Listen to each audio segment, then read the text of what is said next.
So hello, welcome to the Expat Pod. My name is James, your host, and this week I'm joined by Sean. And Sean, you're a Brit who's lived in Turkey, is that right? You want to share a bit about your story and kind of a blurb of your time? Yeah, absolutely. Thanks for having me on. I'm Sean. I'm a writer and artist on my CV, and 2004 to 14, I lived in Istanbul for those entire sort of 10 years, and very much immersed myself there, and came back then, and it's been a long tale ever since, really. Wonderful. What a great introduction, and we'll get into the podcast.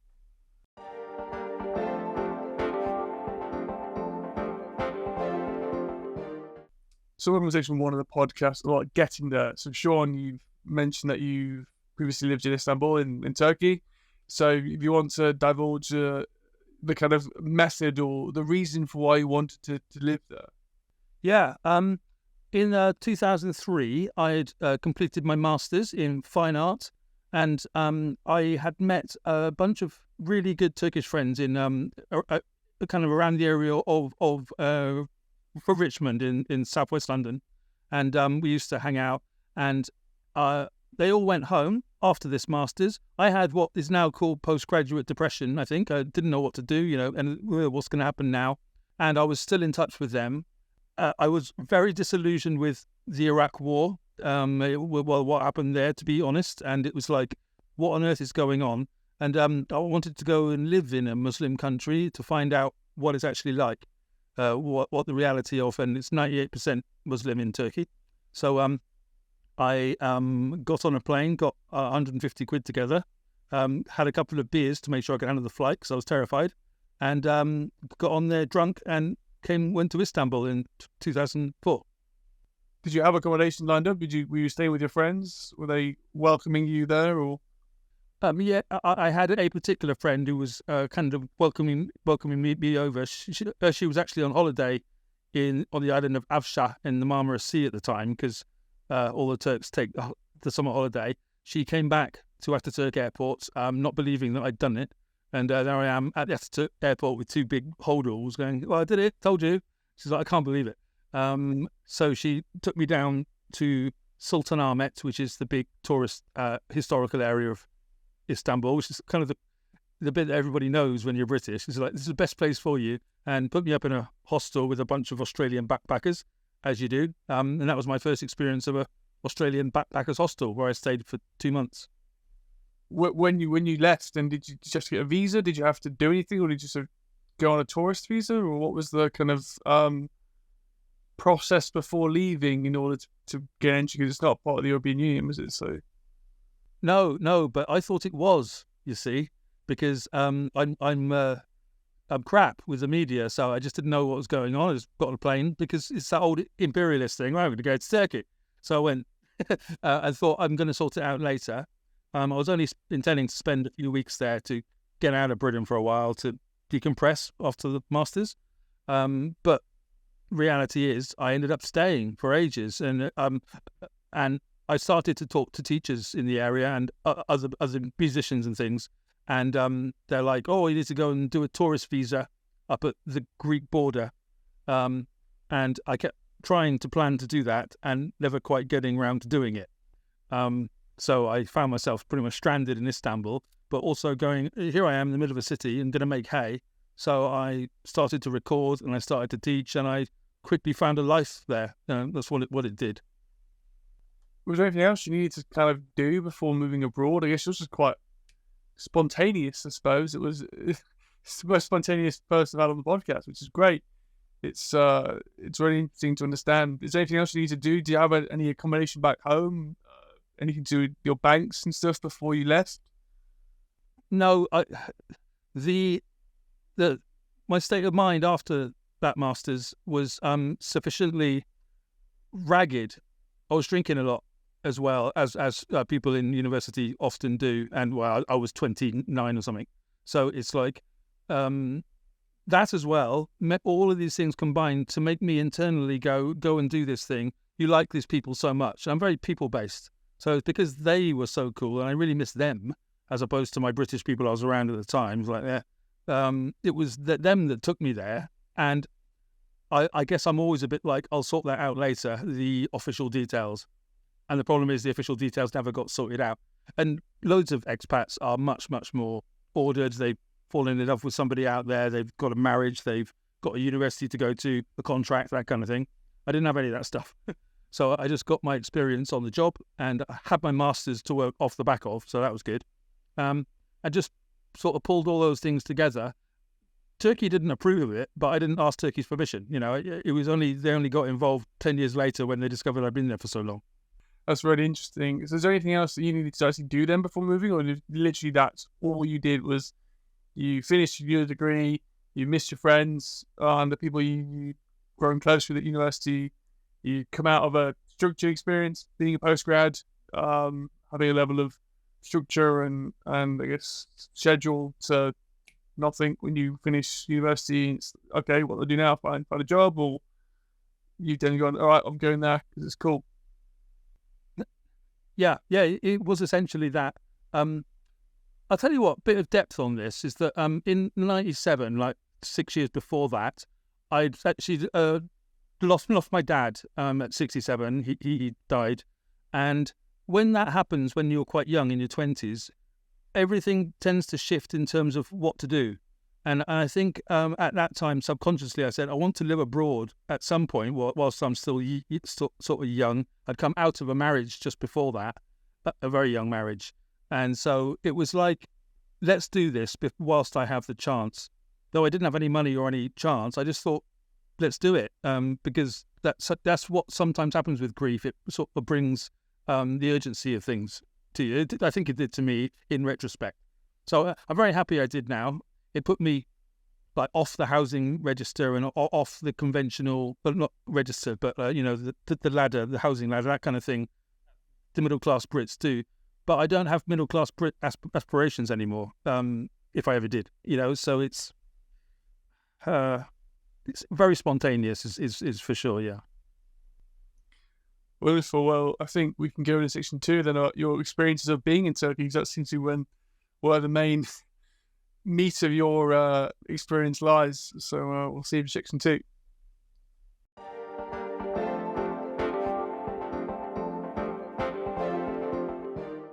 Welcome to section 2 of the podcast, all about being there. So, Sean, this is where I ask my guest all about their initial impressions of a country, or where they've been to live, their social situations in terms of how they make friends, and all things which encompass living somewhere new. So we'll start off with your initial first impression. So when you arrived at the plane and you met your friend, what did you think of the city or the country? The airport itself, the Ataturk Airport, so it's a modern block thing. There's nothing special about it as far as I could tell. So I came into an airport that was just like coming out of Gatwick, like, okay, whatever. And everyone's multicultural and taxis everywhere, so same. I got into the car of my friend's brother, and he started to speed off into town as if he knew exactly where he was. And we were like, whoa, okay, this is exciting. And he's just speeding down the main sort of motorway into Istanbul. And I hadn't investigated thoroughly. You only have maps, right, and things like that. What happens is you go around the motorway and suddenly the vista of the Bosphorus opens up in front of you, and this enormous metropolitan and sort of screams back at you with the mosques and the millions of houses.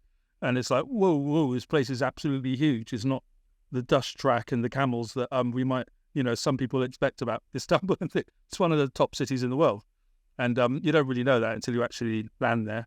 And he took us into Sultanahmet, as I was saying, and up the cobbled streets into this hostel. I was tired by then, so it was like off to bed. But then the next day, started to explore with my friend the historical part, and then into the town centre of Taksim. So you're still in like a tourist mode then, still trying to find your feet, still being in awe of everything. How long did that last, that period of time? Yeah, I think I probably spent the entire 10 years in tourist mode, to be honest. But I suppose I started to teach after 3 months. So until then, it was exploring the different parts of the city, getting on the ferry over the Bosphorus, working out how Turks operate, which is don't interfere with their work if you want to have a quiet life. Interfere with their work, there's a big problem. Otherwise, everyone just gets on with their own thing as they do. I started to accidentally learn a language. I hadn't planned to, but it seeps in. And after a couple of years, I was like, oh, I can follow, which is what happens with language. It's crazy. But when you're an Englishman abroad, it's very hard to not be that tourist the entire time. I don't know if that's different for other places, but... Yeah, well, I guess it's the feeling, especially if everyone speaks your language, which is unfortunate, means you're right, you do pick up on language through osmosis. You hear it all the time, you see it, you read it all the time. You attempt to speak it sometimes, you get shot down sometimes. But having the fallback of people will speak your first language to you because it's so widely spoken is probably puts you in that situation of being a tourist the entire time, because you're not maybe fully integrated into society, because you can't fully engulf or hold a conversation. The quicker you can do that, the more you might feel less a tourist and more like home. Yeah, so going on to the first 3 months then, where you were just traveling around exploring everything, what was the highlight of that time? The highlight was being with those friends, and this friend in particular, and being able to fulfill what we'd started in England, because they were off territory, so they were behaving in a different way. So to meet them at home contextualizes how these things really are, and to see at the time, the culture wars that we know very well now was starting off here, and they were much worse there. So I was able to witness all that from the perspective of the Turks and the Kurds, which was going crazy, and the President Erdogan, who was Islamifying the country at the time, which is a secular country. So it was fascinating to watch that, and the internal stresses that was giving. I also started to realise that I'm a bit more of a journalist than a tourist, because I was just noting this down, and people were starting to blog, Facebook was taking off, that kind of thing. So that was, I enjoyed the Turkish breakfast, that kind of thing. I love them. But I was surprised that the kebabs are much smaller than you get in Britain. In Britain, you get this massive thing full of meat. There is like a couple of bits of soup. They hated it when I pointed that out, but it's true. Did you manage to understand the kind of social element of Turkish life? Were you speaking to mainly the Turkish friends you had and their wider circles, or did you go and hang out more with the Australians who you were living with for the first 2 months? Or was it a mixture of everything? It's a weird one.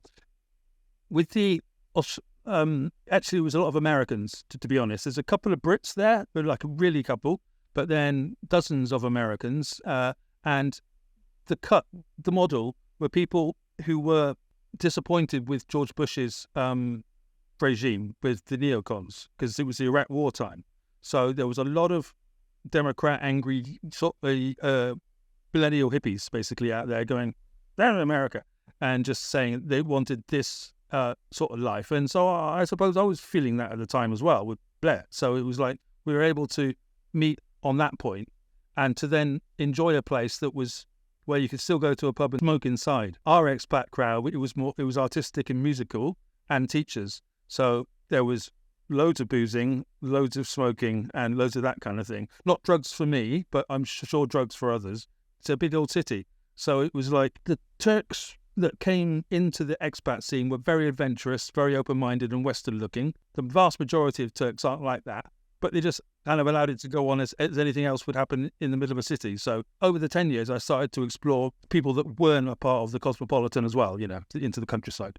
There's a going on to that point now. So when you started working, you said it was teaching you were doing. How did you find that job, and what did you, think of the initial impressions of working life in Turkey? I'd always actually wanted to be a teacher, art teacher or English, and my stammer, which I still have, as you'll hear, was a big issue around 28, 29. After that master's, I got some speech therapy in Britain, and I didn't go out there to teach, but this friend said, you'd be a great teacher. And I was going, well, I don't know, terrifying. But the thing is, it's a massive industry in Turkey, Istanbul. So I went to English Time is a big old school there, though they've got dozens of them, and it's just a big old corporation.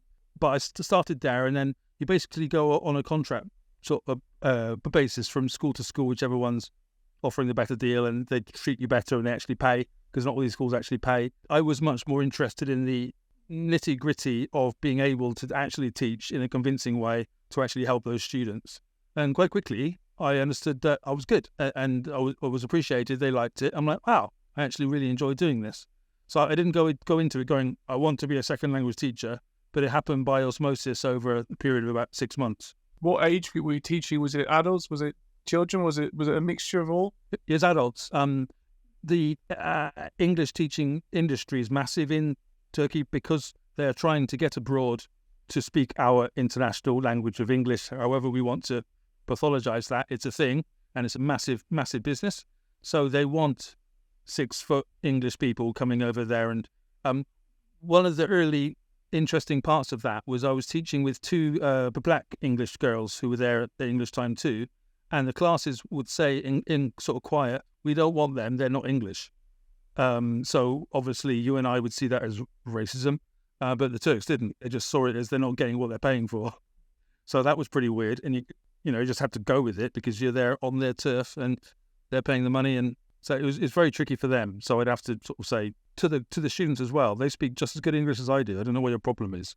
And do that kind of soft education, Yeah, and just hopefully systemically try and change or shift it away from prejudice to understanding, and the nationality is not through your skin; it's where you're born. Really, it's very, very difficult to impose any idea. What I learned from teaching is very difficult to impose any ideology we have onto what they're doing.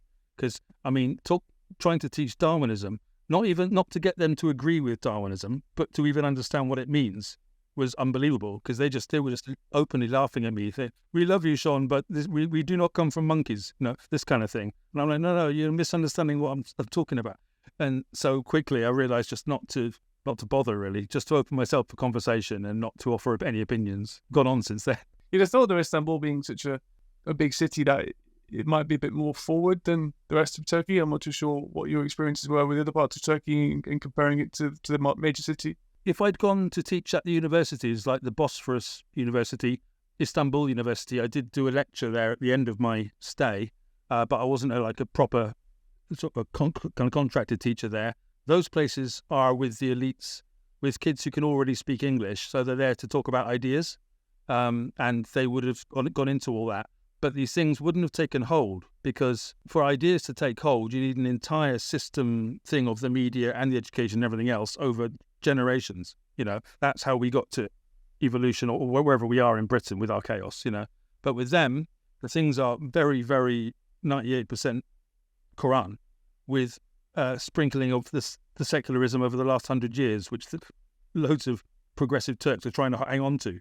So it's hard enough for them to hang on to secularism without bringing evolution into the mix, which they just find funny. So that was my experience of it. Let's just teach these guys the definite article and not worry too much about the nuance, the culture bits, the actual, and it's not for me to go and impose my fabulous progressiveness on them when in fact they think they're superior in ethical terms to me. So, and that's the subjectivity of travel, isn't it?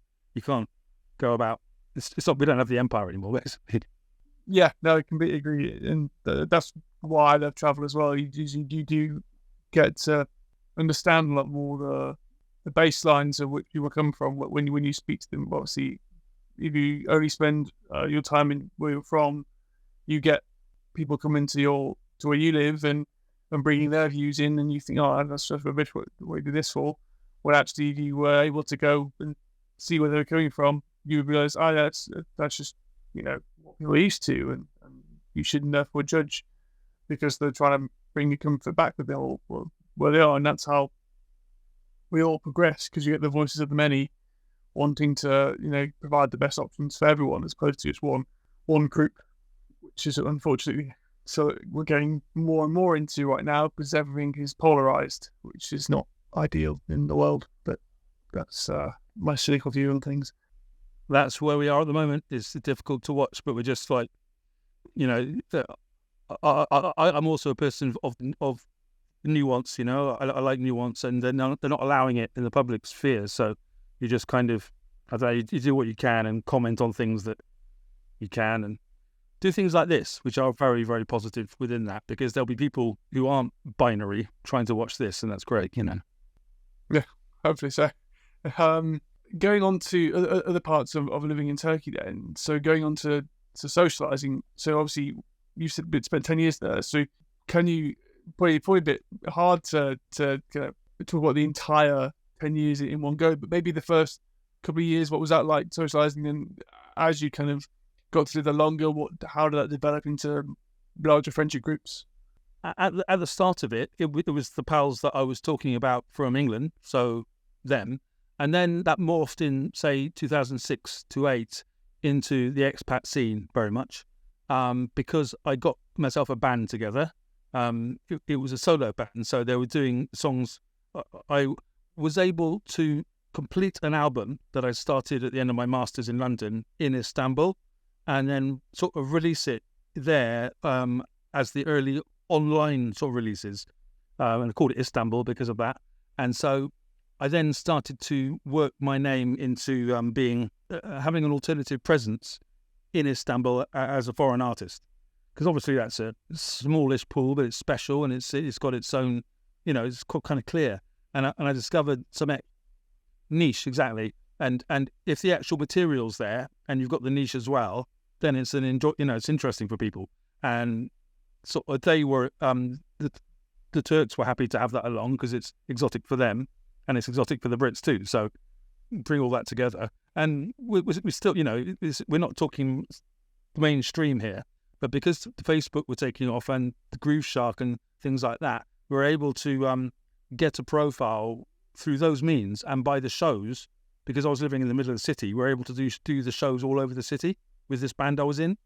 So the socializing was very much mixed up with the putting together of this band and going to support other people's bands, which I'm very good at collaborating with other artists and going, I love your stuff, can I help? Do a write-up, do a promo, that kind of thing. Get a scene together. I was really doing that then. I started to do that then. I find that really enjoyable. It's like a full-time job. It kind of sort of goes along with a bunch of alcohol and things like that and interpersonal problems and jealousy. But eventually it's like getting the work done. And for me, that's always creative work. So this whole time was about creative work, really, when I look back on it. Well, that sounds incredible. It sounds like you found a really good kind of purpose being there. It was to, I guess, share your talent in one sense, but also your message in a sense, and get on board with other artists who are in a similar situation to you are in terms of wanting to talk about their own experiences through music, through art, as everyone does, really, I suppose, in terms of that scene, and really rewarding good songwriting or art, so which tells probably a good story or has a good message behind it. I think that's pretty much what all art and music is. It's a message, and how you either interpret it or how the artist divulges what they're trying to say is very interesting as well. And yeah, that's art for me growing up. I was quite ignorant, and probably just a teenager. And anyway, I got to my 20s, I started to appreciate a lot more literature and a lot more art in terms of why has someone made this piece? What is the reason behind it?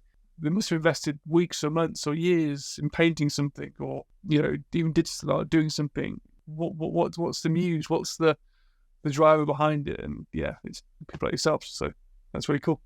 It's a journey, isn't it? And you don't just get into art and go, now I'm into art. It's like it unfolds itself to you in whatever it is, books, music, art, music, and it slowly comes. And then you want to know, why does that hit me so much? What is it about that very strange piece? Why did they make that? Those thoughts are interesting. And when they get attached to being off-piece, like being an expat, it becomes even more interesting, I think. So I thought so anyway. Wonderful. And when you were there, did you have much contact with people back at home? Did you miss things from the UK, or was it very much an escapism? I miss my close pals. I've always got like a close net of friends, 4 or 5, like that. We, to be honest, over that time did start to lose track of each other, because people go ahead and get on with the rest of their lives, don't they? Get married and things like that. I was out there doing my artsy foreign bit as far as they were concerned, and we'll see him when he gets back. But I kept in touch with my mum, as we do. Always had a close relationship with her since kid, and she's very into the exploratory things I do. She finds it fun. And I'd lost my dad, so that was before. My brother was keeping up with my music because we have a musical sort of bond. And but my family, to be honest, is very, very scattered all over the world, doing various weird different things. So we're not like a nuclear bond who like are completely concerned about each other all the time. We're just not like that. We just go and get on with our own thing, whatever we're doing. We're all doing things everywhere. But it's nice that you do have like the bond you still have though with your brother and music and your mum with sounds like she supports it and she kind of hypes you up, kind of as opposed to most parents would be like, oh no, that's very scary. What are you doing that for? It's dangerous. So opposed to no, great, go learn, explore. There's a good deal of that as well. Of like, what you're doing, you're crazy. There's a war on terror on, don't you know? But once you actually go and do it, because you know you're on the right lines, they start to chill out and go, oh, well, he didn't die, But I mean, the thing about parents and family is that they're always trying to encourage you onto the safe route. And that's difficult when you're just not into the safe route very much, because you know that it's, I prefer having something to look back on and to have done all the interesting things I've done. So eventually they seem to realise that, not just my mum, but the whole of the family and friends, they start to realise that whatever doesn't kill you, right? I mean, that's a definite thing inside every expat I've ever met. They just carry on and do whatever they're going to do anyway. Going on to kind of daily life then, when you come to kind of getting by and understanding language, when it comes to doing your grocery shopping or your just life in general, how did you find that? What was it like, being in a language which wasn't your own? Because of my stammer, from time to time, that's okay, because I can't even speak my own language. Or I couldn't back then so easily, you know what I mean? It's a bit of a journey. So when I'm speaking to them, it's like you're just trying to get a message out there. So it's a system of the sign language and hints and pointings and, all that stuff works, and can I have my cigarettes, that kind of thing. I sometimes think back now to how did I survive out there doing stuff. But the thing is, when you're in a situation, you do what's necessary for that day, don't you? And then the longer you're there, you do what's necessary for the next week. And then, so as long as you're not thinking, I'm going to be a millionaire in 5 years, what I was doing out there isn't going to support that. So you have to kind of adjust your reality. And I'm just much more, since Dad, I'm much more existential about what's going on. Let's make sure this next few days is going to be all right. Am I happy? Am I productive? But I think I would go around to the corner shop, get my cigarettes, get my kebab and whatever, and then there's a lot of chicken. There's a lot of half chickens kind of turning in Istanbul shop windows. And so after a night out boozing, I'd probably go down to their restaurant and say, half chicken, please. Demi chicken. There you go. They cut it up for me, take it home, turn Facebook on. That's, to be honest, what it was all about. And a lot of smoking fags. I don't want to dramatise the fact that it's incredibly unhealthy, but it's easy to be unhealthy out there, sadly. Did you notice that after 10 years when you came back, it was like, it's cool with you, or did you? What was it like when you finished? When I came back, I was just struck by how boring everything was. That's the problem. Not that things are wonderfully exciting and fantastic in Istanbul. It's just chaos. At the end of it, there was the Gezi riots, so I got myself caught up in tear gas. What the Gezi riots were in 2013 was Erdogan was going to open a mosque in the middle of on the green space, and the secular students all came out and said, "No, you're not." The police came in and tear gassed them all, and there was riots for like 5 days. 15 people killed from police rubber bullets being shot too hard, that kind of thing. It was hellish. It was absolutely hellish. And he started to say on the radio, "This is being done because of the foreigners. The foreigners are coming in here and trying to get the anarchy in Britain." So just doing the populist thing. So I just absolutely shat myself, and I was at home in the flat, like closing the windows and saying, I'm not here. I got paranoid because he was trying to encourage people to attack foreigners in 2013. It was a year later that I decided I came back, because it was like the dream had gone a bit weird by then. And you said that you were there without really being allowed to be there. So when did that catch up with you? That was about a year after the Gezi riot. I had an argument with a friend's neighbour in their apartment, and they started to chuck shot glasses at me because we were having an argument over art, believe it or not. It just got really nasty and really weird. These shot glasses were thrown, and the police were called to this apartment. So the police will come up and they're handling these kind of it's sort of two Turks and me. And so they took us all down to the police station and questioned us all. And a part of the bureaucracy of the police in Turkey is checking passports and stuff. And they're like, can I have yours? I'm like, no, it's in my flat. I go, can you get it? Oh, Christ. So I had it brought over somehow. I can't remember. Did I have it around me? Anyway, I got it out and presented it. And it said, you're not legal here, are you? I'm like, nope. That's the first time I've been asked in 10 years.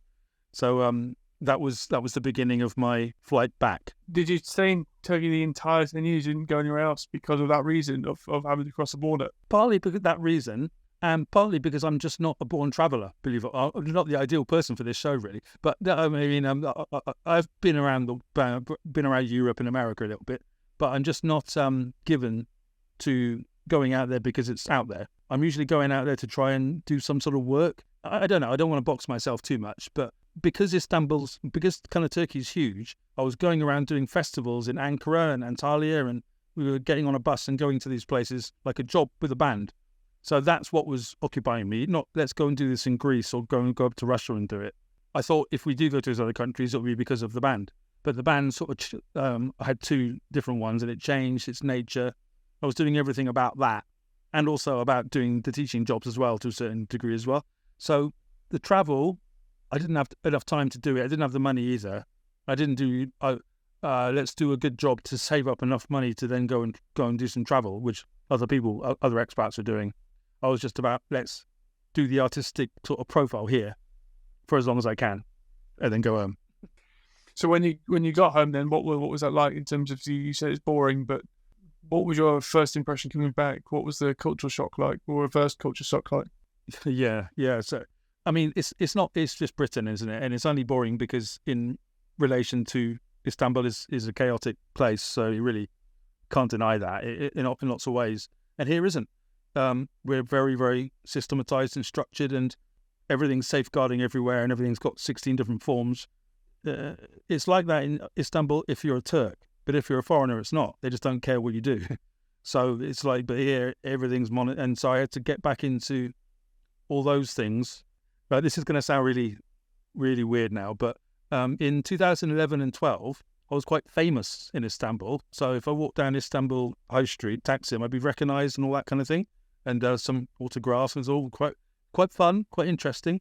And back here, coming back to Chelsea in Sussex to my mum's house, and it's like into the spare room for a month or so, and it's like all of that is now gone and past, and I realised that, and it's like, wow, that's a proper bump into here.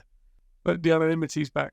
Yes, the anonymity is back. That's fair enough. And that was a learning thing. You know, it's I'm always going to be less special in Britain than I was in Turkey. I was aware of that as soon as I landed there.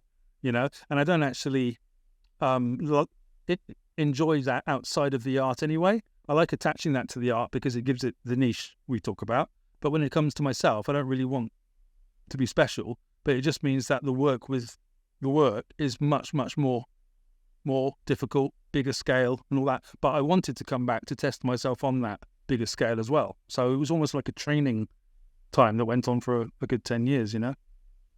Yeah, so the work which made you famous, was that the music or was that the art or was it both? That was the music, yeah. I wasn't doing art in Istanbul like the painting behind me. At university I did the fine art on the masters. But I really do one thing good at a time. And I was doing music. I did the 3 albums recorded out there and a bunch of festivals and shows and TV things. So it was all about the music. So 10 years of art rock, really. We're like the band I had, Scorpio Rising, and the only stuff I was doing myself. We're a bit like the Turkish Talking Heads. We used to get called that, which is a useful frame for if anybody's curious about. It was a exotic, brainy sort of sound, and very colourful, and perhaps we're gonna sort of have the links to it underneath this, I'm sure. You know, so people. So yeah, I'd got bigger off the back of that. I don't like the word for famous because I'm an old grunger and we don't do that. But that is the reality of what was going on in. Yes, it's not a pun to be famous, is it? No, we don't do famous. Wonderful. Well, I think we've touched on a lot of topics though in terms of living life and coming back. Is there anything more you want to share about life in Turkey before we go into section 3? Ooh, I don't know. We've touched quite a lot of the a lot of the bits and bobs. It's so weird to try to translate a part of your life into what we're doing here, isn't it? But I think I probably imparted the degree of chaos that was going on out there. It's a fair comment, you know. But I always got the feeling that if you pushed a Turkish house, it would fall down. That's the state of the architecture in Istanbul, you know, compared to what we've got here, which is our stable things. And it's a good sort of metaphor for the countries, really. Well, it's a great way of ending section 2.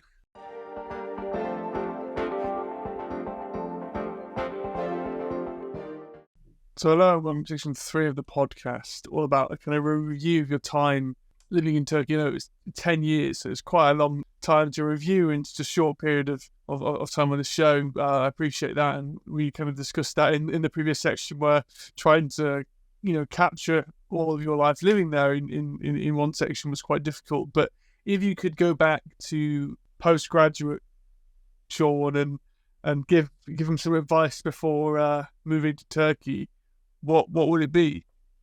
I'm actually happy with what I did, but if I was happy, because I just, you know, I don't do regrets much, but it's like if to give some better advice to him would be, you're not going to come back for a while, because I didn't know that at the time. I literally thought it was a couple of months, you know. So, but how am I supposed to know that? You know, I wasn't expecting it to be that long. Be aware that the English way is not the only way. Of course I knew that. Of course I knew that inside, but it's really weird having it sort of slapped out of you by the 10 years of insistence by a very, very powerful and ancient people that the Turks are. And so that was educational, and it's good, it's humbling. You know, you have certain expectations of things like evolution and stuff like that, like I mentioned, and secularism. There are inventions, and they're just not shared, and that's fascinating stuff. So to tell myself what to expect, for sure, and to save some money, because I'm never really good at that. So that would have been good advice, but I wouldn't have listened to it anyway, would I? I mean, I share that. I often just spend what I can on fun stuff. So life's too short otherwise. But staying on that topic then, in terms of say things, well, when you came back into the UK, what did you bring back with you in terms of the lifestyle you had, or the person you left Turkey as? What did you try and make sure that you didn't lose when coming back to the British way or British life? I think I'd scratched an itch in terms of wanting to live abroad, as we mentioned, and having got that out of my system, because obviously the 10 years, not a lot of people do that. They usually do a couple of years, 18 months or something. I did that decade, and was happy about the fact that it was a significant amount of time. So it's not like I'm going around and just doing the world and going, oh, it's fantastic. You know, it was actually committing to a place which, if after a couple of years you stay around as a teacher or artist or something, or any profession, if you're doing something significant in a place, it's also going to respond to you in a positive way. You know, they weren't all happy about it, because of the more intellectual Turks will turn around and say, you imperialist past stuff. The First World War, there was a big old ding dong, all those things. I'd say, well, it wasn't me, you know, and I would say exactly the same thing now in the same conversation with people having a go at the empire. It's not something that I particularly support, but I will go out and say that historically empires fought and our empires fought, you know, that kind of thing. And it's just to keep the conversation real. So it would be, what did I bring back, which I had was a sense of reality, which had been contextualized by living in the place, exploring what it means to be a modern Muslim, which has got nothing to do with Osama bin Laden in any headline that we can probably think of any day.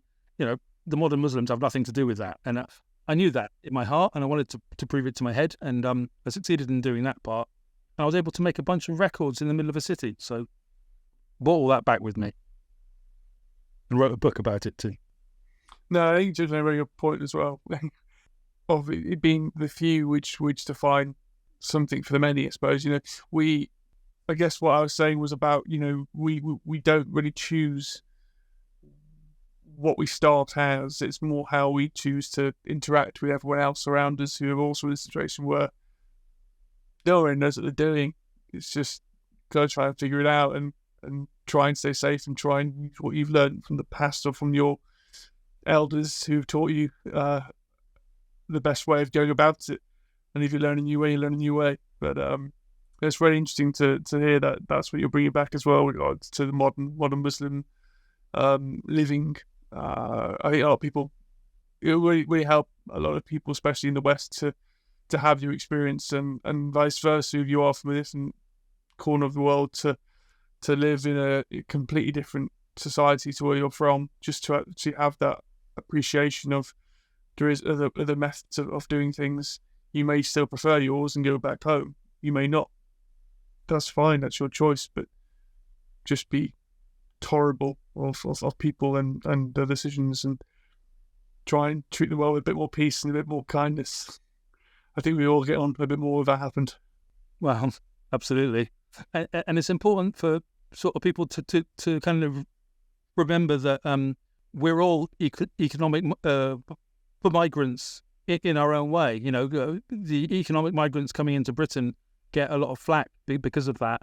And we have our issues right now with various ways about, if I were a legal migrant and kind of watching the illegal migrants come in, they tend to get even more cross than the indigenous Brits watching that happen, which is an interesting new dynamic. You know, that they're and I can understand why they're cross with that.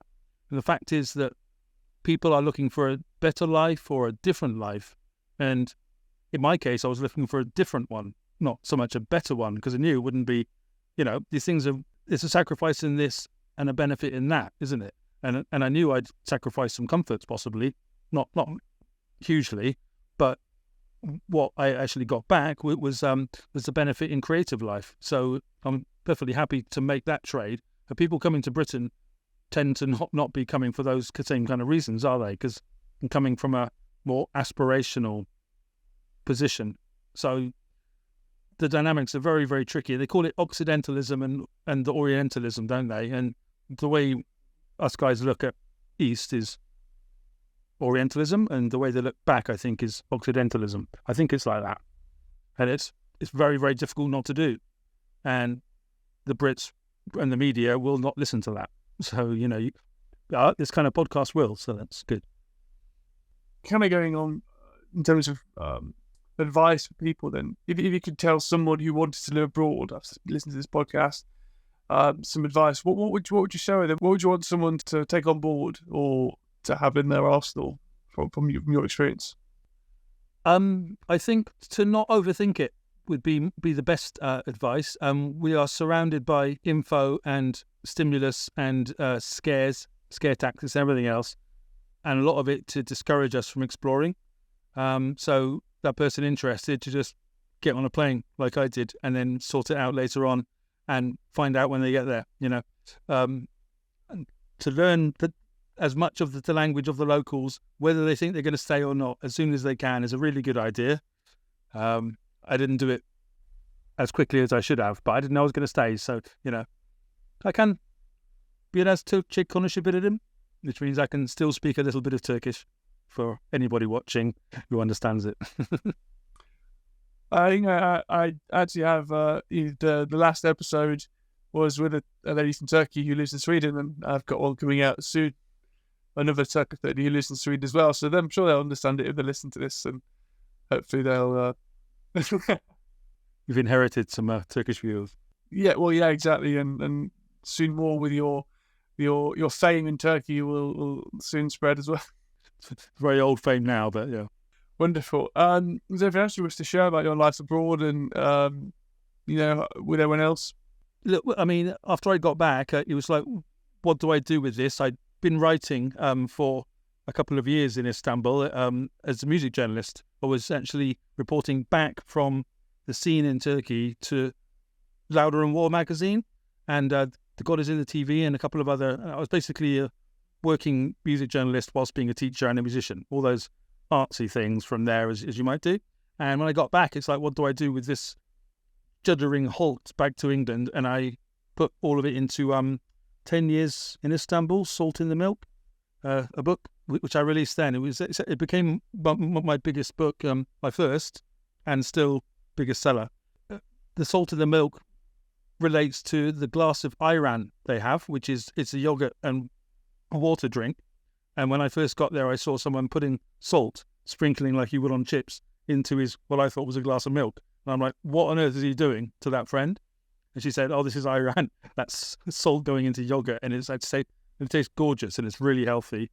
And it took me years to get into drinking what looks like milk with salt in it. It's yummy. That's a great story. And yeah, please do go find the book. Is it available on Kindle and audiobook as well, or just hard copy? Or? Yeah, no, it's on. Yeah, it's on Amazon there in hard and on Kindle.